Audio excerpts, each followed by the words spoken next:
What's better than girl talk? Welcome to Girl Talk. I am Carol Voisin. My co-host Regina Ayers is on holiday. Girl Talk is a lively discussion of the opportunities, challenges, and successes of women in their daily lives. We interview women living in the Rogue Valley who are making a difference in our communities. Today, we have a guest who many of you may know. The first time I heard her speak, I was so impressed. I asked if she would be willing to speak to my first-year SOU students. Our guest today is Susan Moen, Executive Director of the Jackson County Sexual Assault Response Team. Welcome, Susan. Thank you. Good morning. Would you say a few things about who you are and just give us a picture? Sure. Let's see. I'm a mom. I've lived in Ashland since 2000. Yeah, I came here in 2000, moved here from Los Angeles. And I used to work in film and television a long time ago. And during that time, I was also trained as an advocate. And I worked as an advocate down in Los Angeles. So when I moved up here, I was looking for similar work. And got together with a group that was starting a sexual assault response team for the county. And so out of that grew a nonprofit, the Sexual Assault Response Team. And been doing that work for 17 years, raised 2 kids here. My husband just retired, and so we're very happy residents of the Rogue Valley, and working in this nonprofit work specifically to provide service to sexual assault survivors. Very good. Thank you. I didn't know all that about you. Yeah. That's nice to know. Susan, today I invited you to be a part of Girl Talk so that we, in our first part, we're going to look at the movement, hashtag Me Too. We're going to take a look at that and its characteristics and where it may be going. And then the second part, we want to look at the movement in terms of what's happening locally and the kinds of things you're doing that have already been ongoing and that may be a good example of where the movement can even take on more structure. Sure. So let's get started with the founder of hashtag Me Too, who is Tarana Burke. And instead of trying to explain who she is to our audience, let's view this video where she herself explains who she is. My name is Tarana Burke, and I'm the founder of the Me Too movement.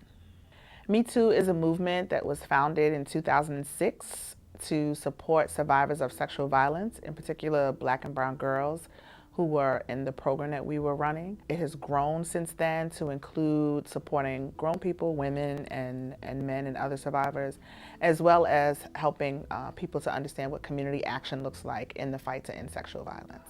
I was working and living in Alabama at the time, and we started this organization called Just Be Inc., and that was about teaching the young women who we worked with, helping them develop a sense of self-worth, which we differentiated from self-esteem, right? Our theory was that you have to build a sense of self-worth before you can have a healthy self-esteem. We were encountering numbers of girls who were disclosing sexual violence. They were disclosing their experiences. And sometimes they didn't even know that it was a sexual violence, right? They would just tell us things like, I had a 7th grade girl, 12 years old, say to me once that her boyfriend was 21 years old. And I thought, you know, that's not a relationship, like that's a crime.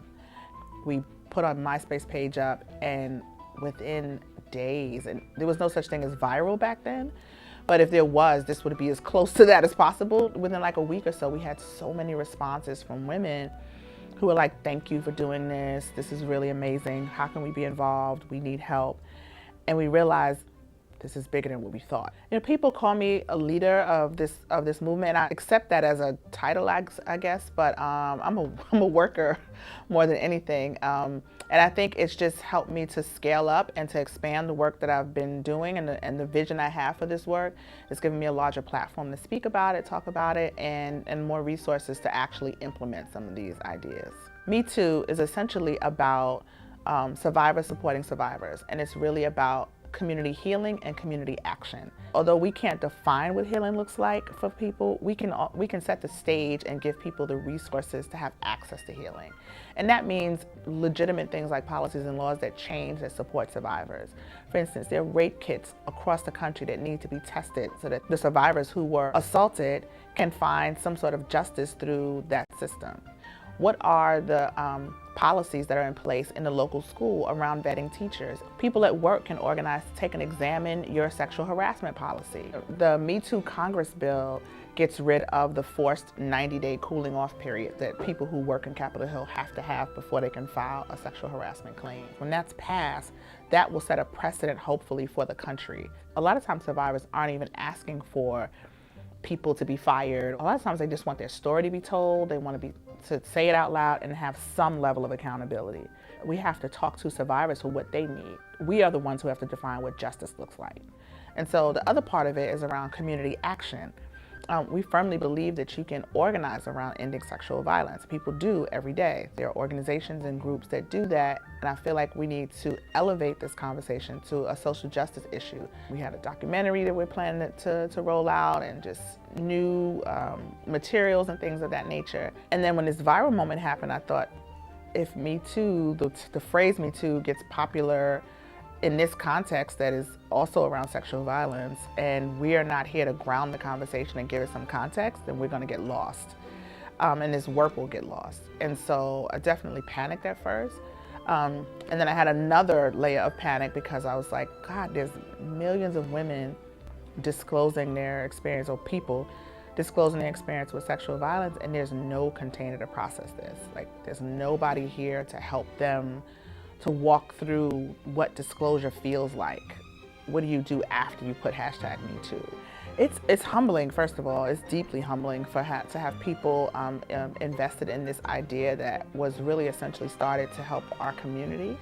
But it's also, it's hopeful that, you know, the world is changing to a place where we can have open discussions about sexual violence and how it affects people, millions and millions of people around the world.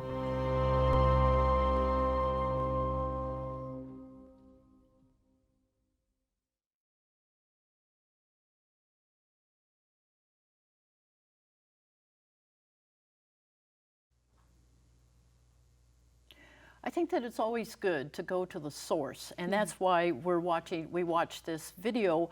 Tarana Burke is the founder of #MeToo. So, Susan, what do you think about this movement? Do you think it's something that is going to? It's already international. We know 85 countries are involved in it. How do you think this is going to impact our valley or Oregon?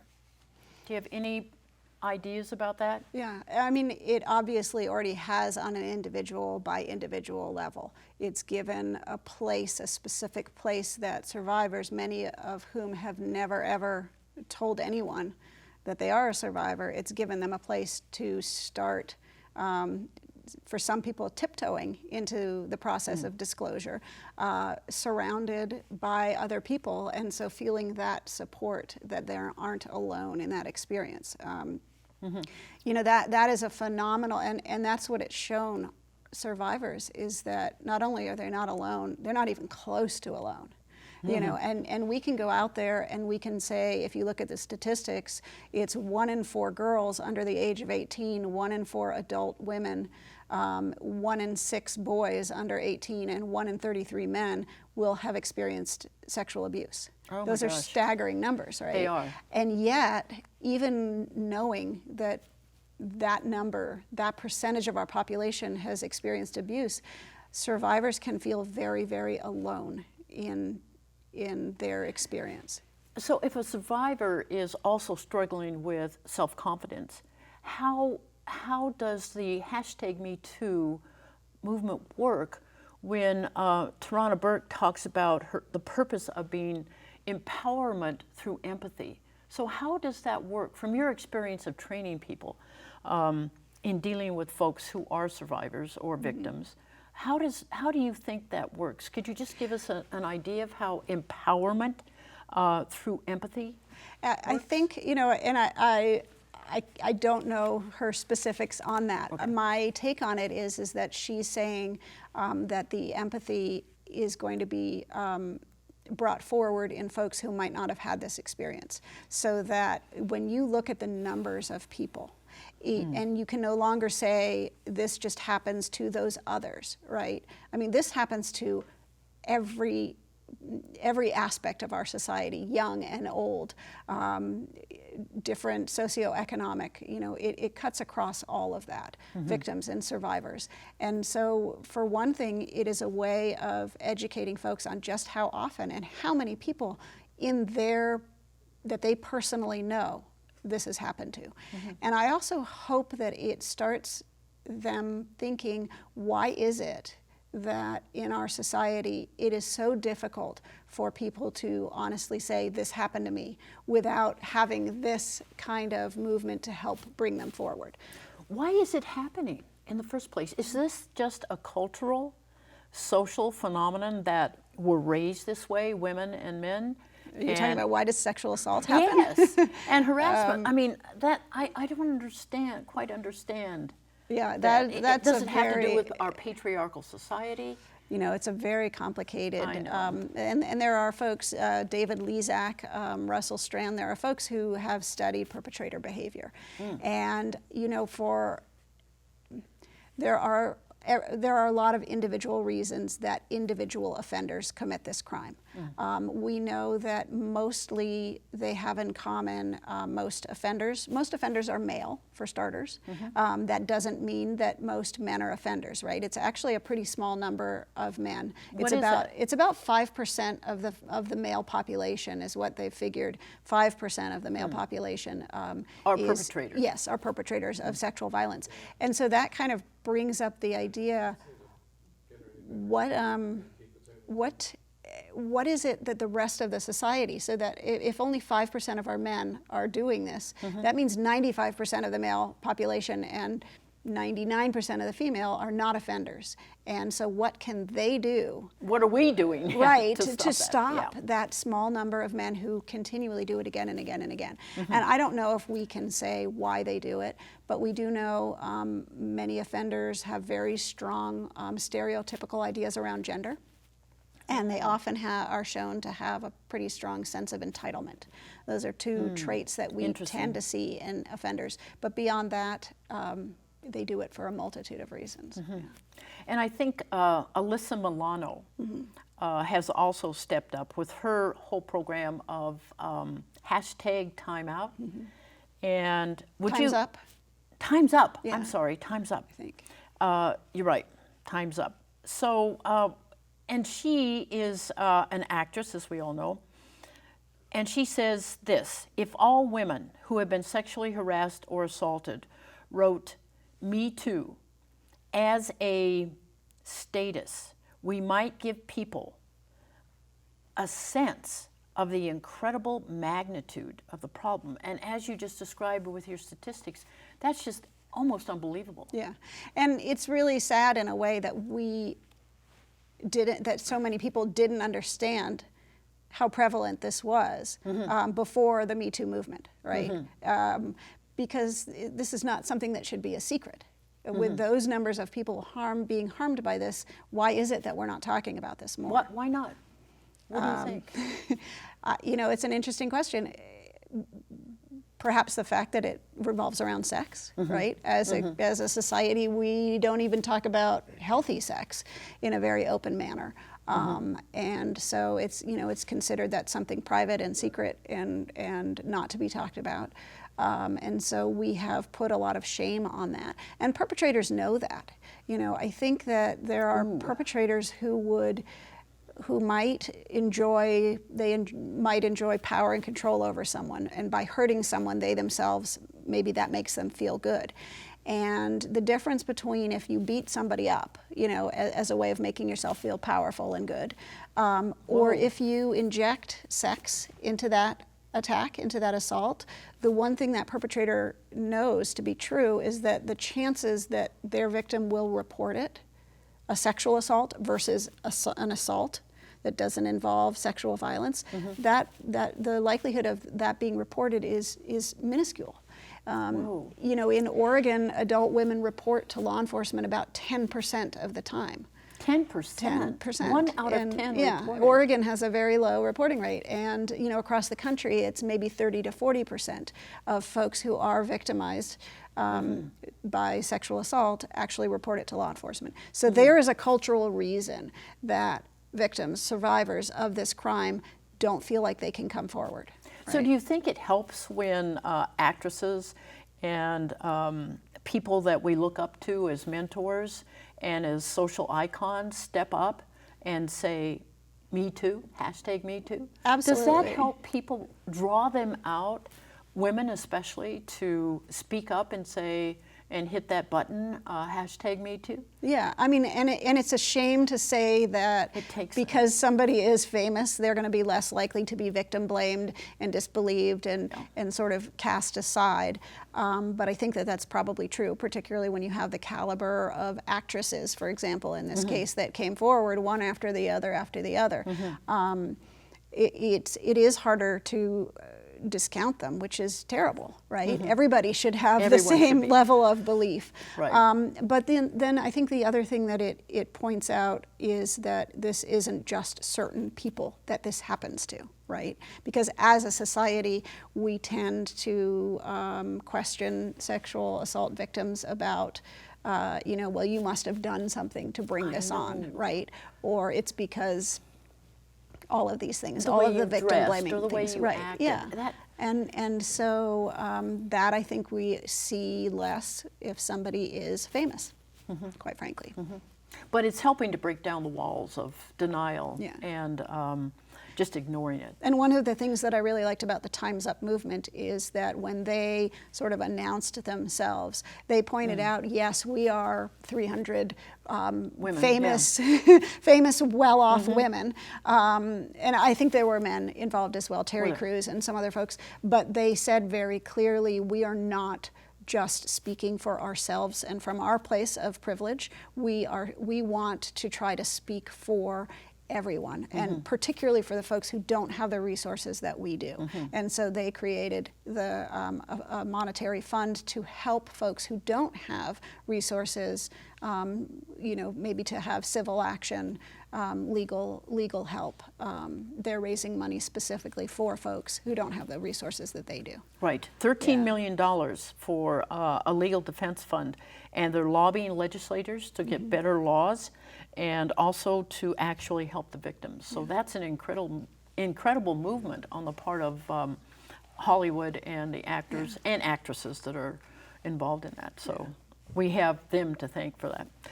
So what do you think? What do you think this movement? What effect do you think this movement will have on our community in the Rogue Valley or Ashland? Or is there any effect at all? Is it just? Yeah, I think we're going to have to wait and see. I mean, Okay. the first thing that happens is it encourages a lot of people to come forward, right? And so that shows us the magnitude of the issue to folks who might not have understood that before.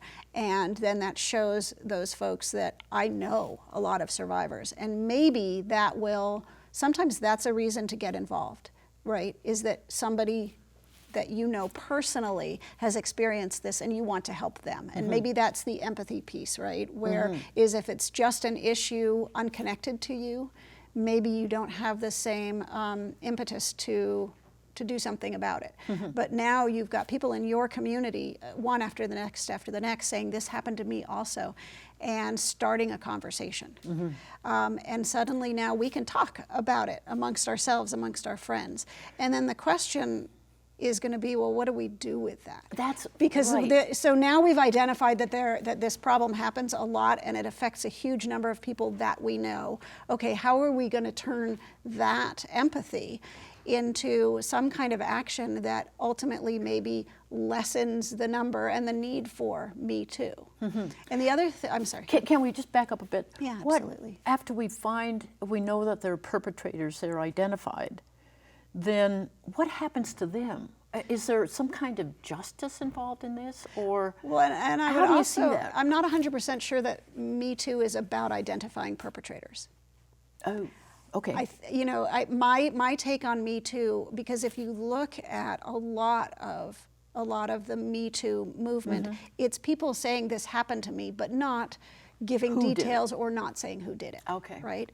Good point. Very Certainly, good point. some in Harvey Weinstein, who kicked it all off, if you will. That was identified, and then there are places that there are. But I think for people who are not in the public eye, we are seeing it more as a way of them disclosing an experience, but not necessarily asking for a legal ramification to come out of that disclosure.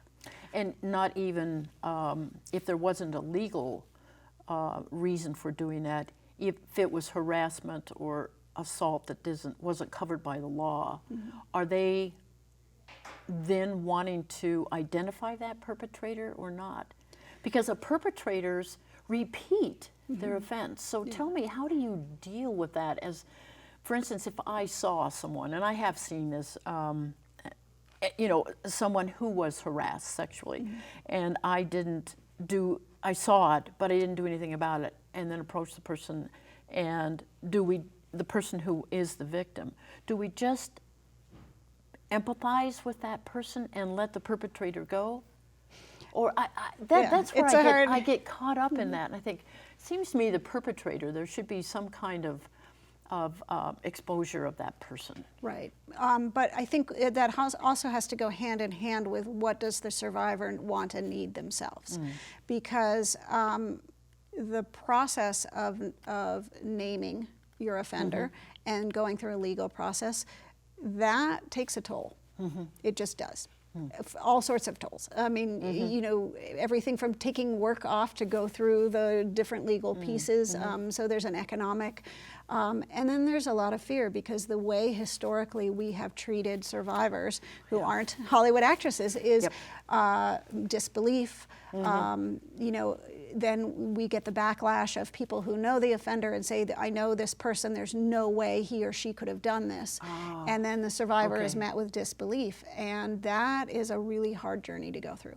So we definitely want to support people who want to find justice through the legal system. And we definitely encourage the identification of offenders and an attempt to hold them accountable. But we can't do it, I think, in cases where the survivor is not ready to go through that, because it really, I think people do not understand how difficult first a public disclosure that this happened, and then going through the legal process can be. Now, thankfully, there's a lot of support. There are advocates, and law enforcement is so much better these days than it used to be, that process. It's very victim-centered. And then, in the district attorney, they have victim advocates. So we have folks who can walk a survivor through the process and help them with every step. And that's a way to make it easier. But I'm not going to sit here and say that everybody who has been victimized must report their offender, because it needs to be for them. And what we encourage people to do is find justice. What does justice mean for you? And for some people, justice is saying, this happened to me, and being believed, right? Wow. And then other people are moved by the knowledge. I have a lot of survivors who will say, I don't want to go through this legal process for me, but I want to make sure that he or she does not do this to someone else, right? So there are those who do that? Absolutely, yeah. Okay, yeah. okay. And so then the goal is how can we create a society that really, rewards is a weird word, but really says thank you to a survivor for doing this, because it is not easy, right? And how would a community show gratitude to a woman or women who have done that? yeah. How would a community actually say thank you? And how powerful that would be. Yeah, and I mean, the first step is just understanding what a victim or survivor gives up of their own life in order to go through that legal process. Wow, right? okay. And oftentimes, you know, it is a very powerful thing to go through that legal process and to have your offender found, you know, made accountable to it. And for some people, that is the healing that they want, but not for everyone. Excuse me. So I think the first thing is that when somebody comes forward and said this and reports, you know, being surrounded by people who literally, as you say thank you. This is going to help make our community safer, right? Identifying the people who commit these crimes. And so what can we do to help you? And simply being believed and understood is really important. Yeah. That's how you're educating me. I did not realize how important it is to focus in on the survivor or the victim and let them determine the direction to go. Yeah, and that's really, I didn't realize how important that is. It's a hard thing because we want, you know, people who do bad things to get, you know, I know, to get their, to be held accountable. That's right. But we have to understand what that process can take from a survivor, and you have somebody who already has experienced an incident that took away their power. And so part of supporting survivors moving forward is how can we help you feel powerful again, right? And part of that is allowing them to go through that process of healing and finding justice at the speed that they feel they can handle. That's very helpful. I did not realize that. You've really educated me on that. So looking forward now to part 2, we'll get into that in just a minute. So we hope folks will continue on with this. So I want you, if you could be thinking about ways in which you have been involved in the community and how that's making a difference. And especially when we get to the schools, and it seems to me there's incredible work that's being done in that, and I just want our audience to know about that. But just go ahead. I was just going to say, I think that it's kind of two pieces. There's improving the response, right? We have people disclosing, and so we want to make sure that our response is empathetic and appropriate and survivor-centered to those individuals who are now coming forward. And then the next piece that moves you towards, and I think this is the goal of the Me Too movement as a bigger movement, if you will, which is how do we then engage in prevention, right? How do we turn this from instead of instead of only responding to what has already happened and people who have already experienced it, how do we now take the step by learning what we can on how to prevent sexual really violence. Important. Yeah. Okay, we unfortunately have run out of time for part 1. Stay tuned for part 2 of our program, Me Too. #MeToo. Thank you, Susan, for giving of your time, taking time out of your busy schedule for today. I want to thank all our volunteer crew, especially our producer and director Wanda Borland, and Lynn, John, Norm, Joe, David, and Bob. Thank you so much. Girl Talk can also be heard and viewed on other channels. Okay.